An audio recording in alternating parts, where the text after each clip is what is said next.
மனித மனம் தனது வேண்டுதல் அனைத்தும் நிறைவேற்றுபவரிடத்தில் பரிபூரண மோகம் கொள்கிறது.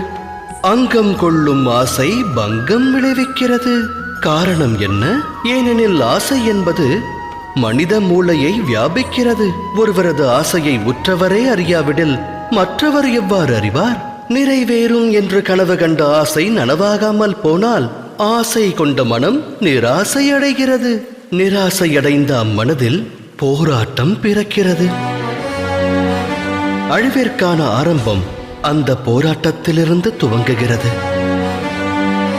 ஆனால் மனிதர் தம் மனதில் பேராசை என்னும் விதையை விதைக்காமல் அன்பினை விதைத்தால் அகண்ட அகிலமே நன்மையை பெறும். நன்மையை பெறும் அகிலத்தில் நலமோடு மானிடர்கள் வாழ்வார்கள் அல்லவா?